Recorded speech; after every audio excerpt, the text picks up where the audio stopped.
Hello everybody, I'm Colin D. Ellis and welcome to the Culture and Coffee podcast, where every episode I discuss a new topic of workplace culture and provide some insights and some practical things for you to do. Don't forget to like, subscribe and to share with people who you may think would be interested. Okay, let's get on with today's episode.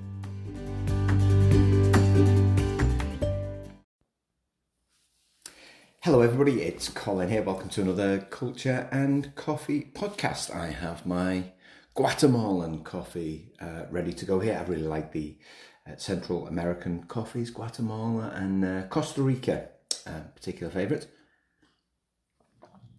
So let's get cracking on today's episode, where I'm going to be talking about solving the back to office struggle. Now, you might be one of these organisations. If you're an office worker, you most likely are wherever you are in the world. Even if you're not an office worker, maybe you're on a sports team. I know a number of people on sports teams listen to the podcast, but this issue affects pretty much everybody because it's about workers' rights.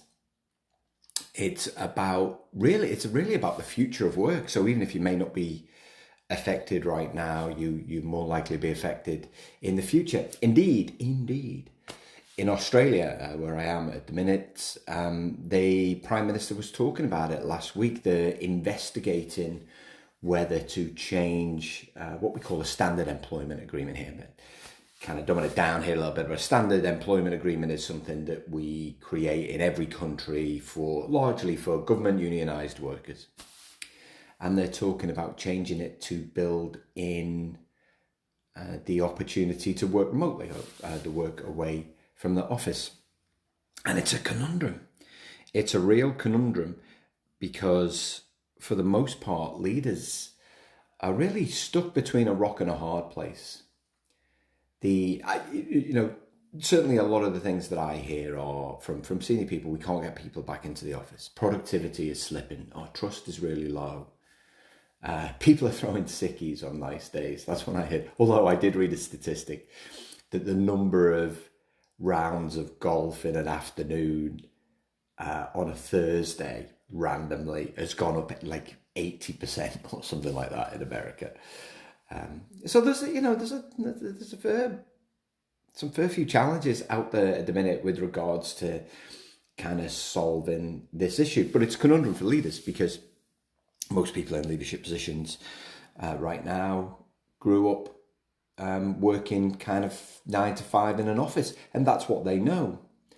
And I do think that we forget that we've never done this before, and that means that we've really got to think about it differently. Now, I'm talking about we, I mean kind of leadership teams, people and culture departments, employees as well, because during the pandemic, what we were able to do was prove that remote work could be done. It's something that I've been championing for years now. For those of you who read the hybrid handbook, which I wrote about this, you should go and read it. It's worth $5 of your money, the hybrid handbook. You can get it on Amazon as a Kindle. But I was working remotely in 2001. Yeah, when I was 9. No. But I was working remotely then. I had a laptop, I had a massive phone that weighed, like a ton. Ericsson phone, like a brick in my hand.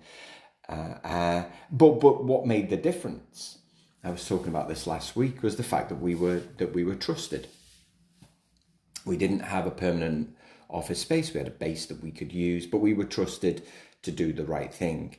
Not only that, but we actually took the time to build the team culture. We didn't call it culture then, but we kind of agreed how we would operate as a team prior to that time. So we created the foundations for successful hybrid working. So as I kind of go through today's episode, I'm really going to talk about how do you solve this struggle. The short answer is everybody has to give a little bit of something, and that's often hard because senior leaders want to dictate the culture, employees want to dictate their working conditions, and I understand both sides. I'm hybrid work agnostic, if there's such a thing. And what that means, because as a culture consultant who works with organizations around the world, and big ones and little ones, I worked with a dental surgery a few weeks back, is everybody needs something different.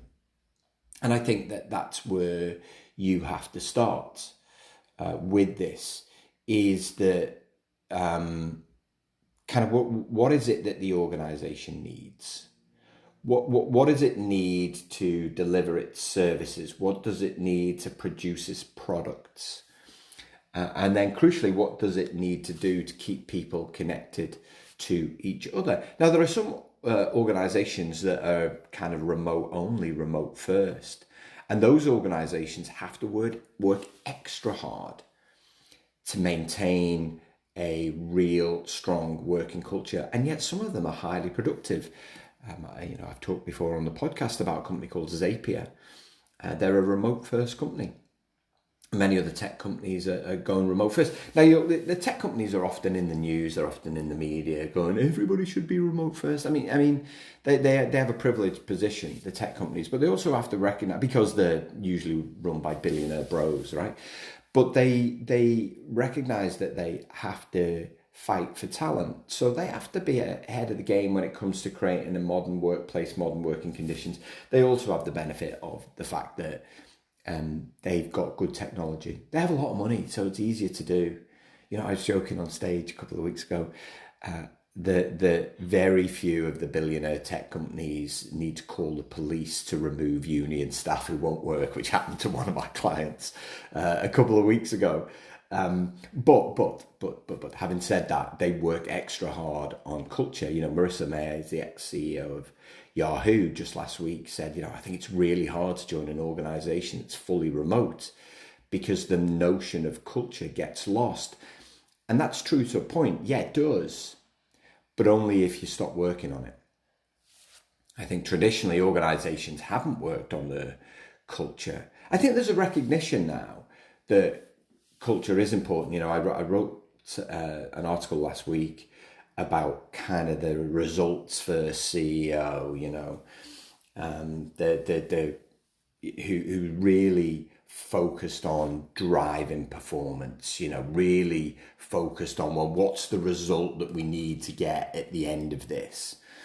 Kind of that's a very, now in 2024, that's a very old fashioned position to take, whether you like it or not, but being all results isn't what people are looking for. Then you've got the kind of stability first leaders, and they're focused really on not rocking the boat. And, there's an admirability about that too. But you need a level of dissonance, a level of change in order to kind of positively evolve. And hybrid work is part of that. What you can't afford to do is go, we'll just wait for things to settle down and then we'll call everybody back into the office. It's like trying to get honey back in a jar, right? As soon as you take honey out of a jar, it doesn't want to go back in. And if you do get it back in, it's really messy, really, really messy. Whereas culture first leaders, they recognize that the world of work has changed. You can go back and read that blog. You can go onto my website or on LinkedIn. They recognize that the world has changed. And because working conditions have changed, what's required is a change in culture. And you can't just assume that just because, we are able to come back into the office, that people want to come back. I'll talk more about that in a second. But also that culture is just suddenly going to right itself. The organizations that thrived work-wise, productivity-wise during COVID were the ones that reset their cultures. The people that are thriving right now are the ones that reset their cultures. They made money, they made time available to really think about, well, what kind of organization do we need to become? How do we enhance this sense of belonging? It's another kind of crucial facet of remote work moving forward, that sense that when we're not together, we're not apart. I think the organizations that don't spend money on culture, they're the ones that are really, really struggling, because when people come back in the office, they're still separate, And then when they're at home, they're separate. And there's no sense of togetherness. There's no sense of belonging. And then this is where you get a sense from leaders that they feel that productivity is slipping. Now, my argument with this is always is how do you know? So every time, I start a new engagement, I'll say, what's your challenge? And they'll say, productivity is low. I was like, okay, cool. It's a very real problem, because obviously if the organization's not making money or not producing products or not delivering services, it's bad for everybody. It's bad for absolutely everybody. We don't want that. But as soon as someone says productivity is slipping, I was like, okay, cool. Show me the numbers. Oh, well, we just know. Well, it's kind of not good enough, really, because in order to change something, we need to understand what those measures are so that we can actually demonstrate an improvement. Every time I start a new piece of culture work, always measure where we're at right now so that we can provide that, we can demonstrate here's the improvements that we've made by doing this activity. And there's always, and as soon as you work on culture, always improvements. If only to prove to the naysayers that, hey, this was a good idea. We should do this all of the time.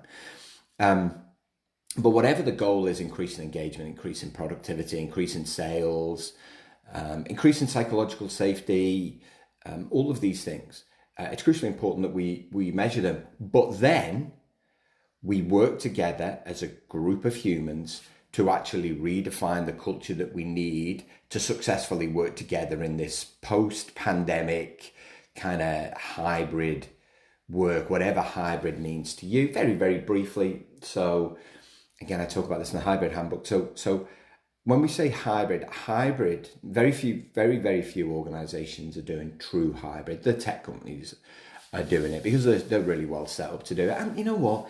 And I think that, it's not true of every individual, but they have a level of, their employees have a level of emotional maturity that you don't often see in other organizations. I think that's a key factor too.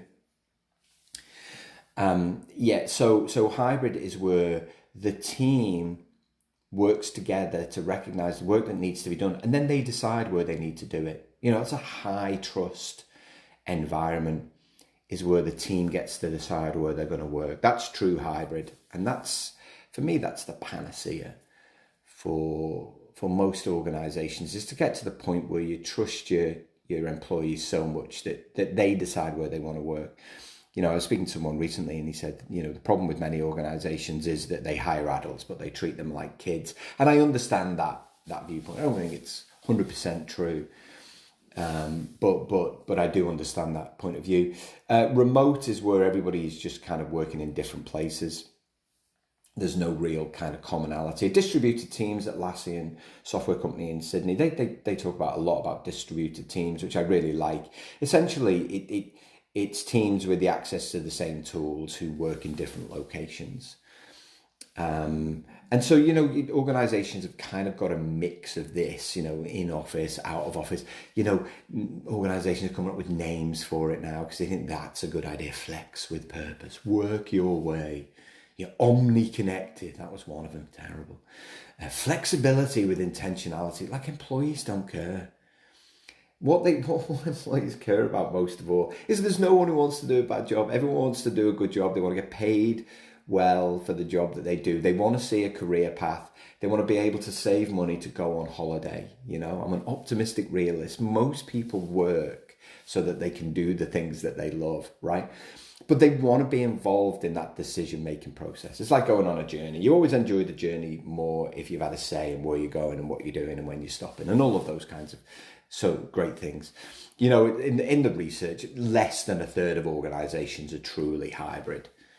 You've got a third that have kind of way more structure, and then another third who literally can't work. And we do forget that there's only 20% of the world's workforce that can actually work in a hybrid way. So it is the minority. Not that you'd think that reading the press, who seem to make it a thing every day. So you do need that change in culture, and that's important because you can't tell people to come back to the office and not expect a blowback. And I think this is something that many leaders underestimate. They think they can mandate the days that people have to come back to the office and people will be happy about it. They will not. Now, often the leaders will say, oh, it's because they don't want to come back to the office. And it's partly that. Listen, I'm not going to say that it's not. That's the minority of people, certainly in my experience and people that I've spoken to. It's the fact that they haven't been involved in the decision making. It's the fact that they haven't been involved in the process. Also, the organizations come up with these arbitrary days. Now, I was asked about by a CEO recently, and he said, listen, I want to bring my people back into the office, and I said, okay, cool. It's like, listen, we can work together on this. We can work on the communication. We can work on the reset, the culture. He was like, okay, great. Like, we've kind of mapped out a little bit of a program about how we're going to do this, working with his leadership team. But he said, which days should I choose? Or which day should we choose? I was like, well, if we want to do this properly, we kind of don't choose the days. Oh, well, what if everybody comes in on the same day? We don't have the desk for that. I was like, they won't come in on the same day.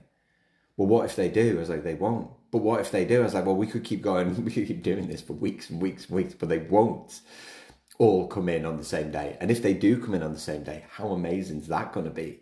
Because what you'll get is people spilling out and doing work in lobbies and coffee shops, and there'll be a real buzz, and people will say, why haven't we done this before? Too often we try and impose our ways of working on employees. Oh, we're all going open plan. Oh, we're all going cubicles. Everything has to be a meeting. Employees want choice, plain and simple. They want the choice. And so you can't mandate the days and not expect disengagement. Also, who decided that productive work happened on a Tuesday, Wednesday, Thursday? Who decided that Monday, Tuesday, Thursday were the days? Like, who decided that? Why? Now, if you're genuinely struggling for space, and some organisations took the opportunity to save money on office space. I mean, you could call it scrimping. I'm not going to do that. You could do that.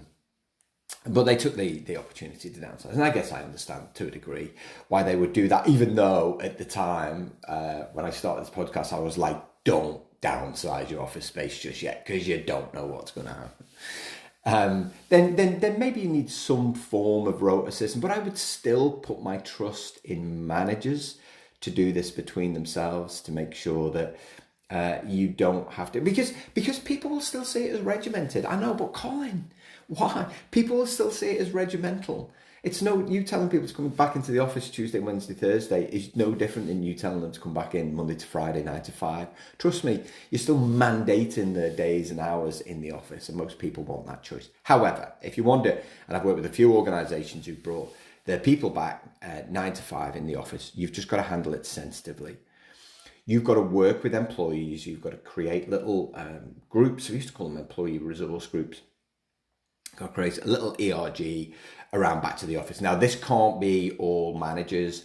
It can't be all senior. It can't be all the same old people that get involved in this. If you're a unionised organisation, of course it has to involve union representatives. They're not going to be happy because they never are.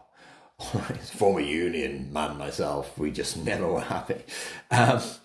It's gonna listen. There's going to be disagreements. You have to make the point that you can't please everybody. But what you want to do is do it in the right way, and you want to create a mode of working that enhances inclusion. Most organisations, I'm going to write a blog on diversity and inclusion next week. I think I'll do that. And one of the things that we forget is these are all different things: diversity, inclusion, equity, belonging. They're all different things, and yet we try and lump them together, and then it's very conveniently we forget about them when there are things that we want to push through. Listen, some examples: Amazon ordered their employees back 3 days a week. It did not go well. Disney ordered their employees back 4 days a week. It did not go well. Apple did the same. Apple's employees wrote an open letter of disgust to the management team. We're a technology company, and these things trash your reputation as an employer, and people are going to leave. And you want to do it in a way where you only lose the people that you're happy to lose. You're going to lose people.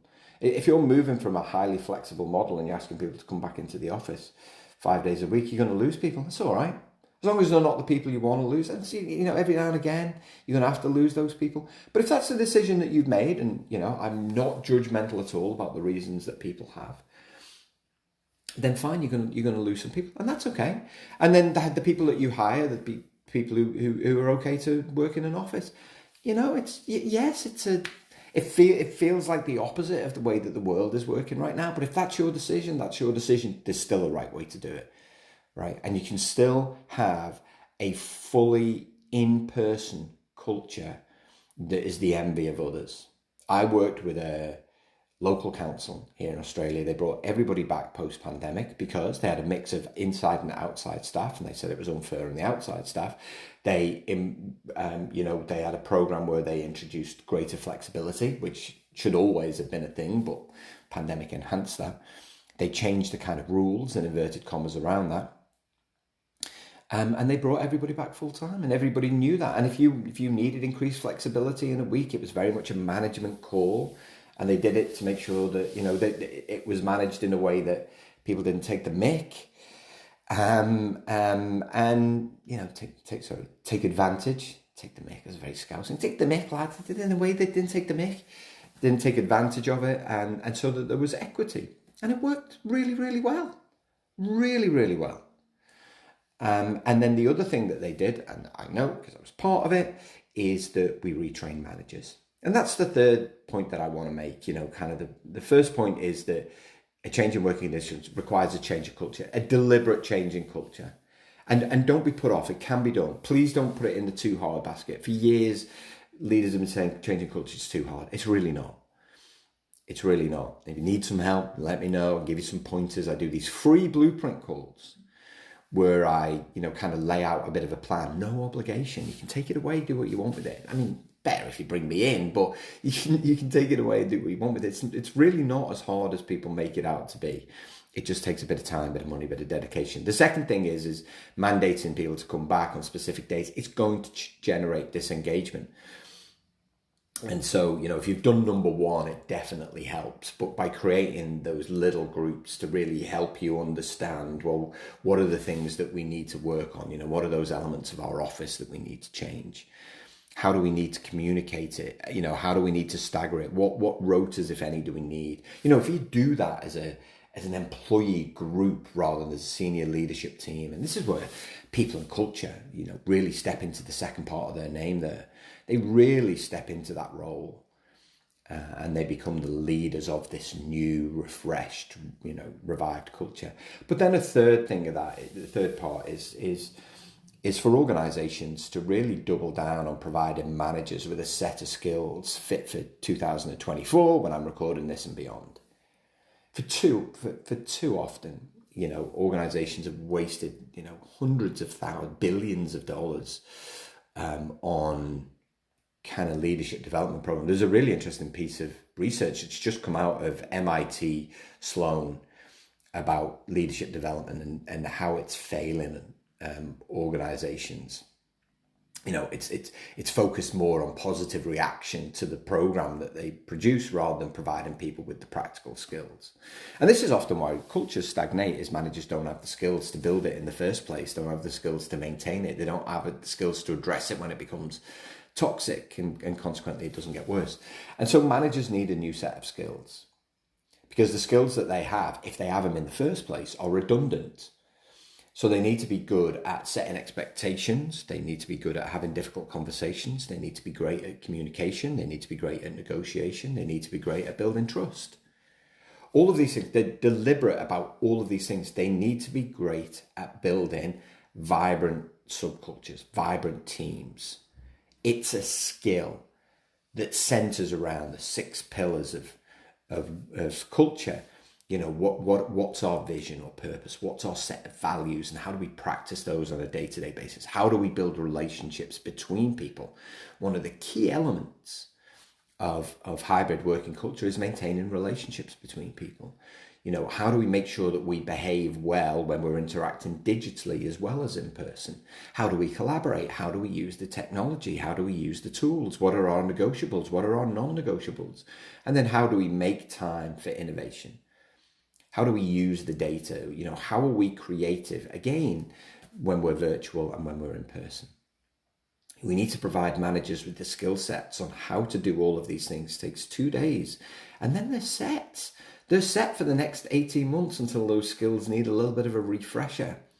And at that point, what you've got is not only a really good blueprint of what back to the office looks like, you've also got the foundational culture for people to walk into, for people to contribute to. And then you've got managers who provide a level of consistency in upholding the culture that you kind of want to evolve to become this vibrant culture, so that everyone can be the best version of themselves. And when we set expectations really, really well, when managers have got the skills to ask the right kind of questions, we avoid this kind of at-home procrastination and this attention drain. We avoid burnout because actually we're really good at setting boundaries about when we're working and when we're not working. We're maintaining those relationships, those connections, whether we're together or whether we're not. And we're introducing kind of new standards around online communication, online behavior, online collaboration. All of these things contribute to the success of hybrid. Only 20% of managers have the skills to actually manage in a remote environment. So is it any wonder, and I include the very senior leaders in this, so is it any wonder that the back to office has become a real struggle? However, it's something that with a bit of thought, with a bit of planning, with a bit of time, a little bit of money, and with some dedication to do it in the right way, then it's a puzzle that you can solve, and you can do it relatively quickly if you wanted to do that. And that's it. That's your Culture and Coffee podcast for today. I hope you enjoyed it. And of course, if you've got any questions, you can drop me a note, colin@colindallis.com. If you connect on LinkedIn, you can fire me a message there. Otherwise, if you've got anything you want me to cover, just drop me a note and let me know. Have a great day. Ciao for now.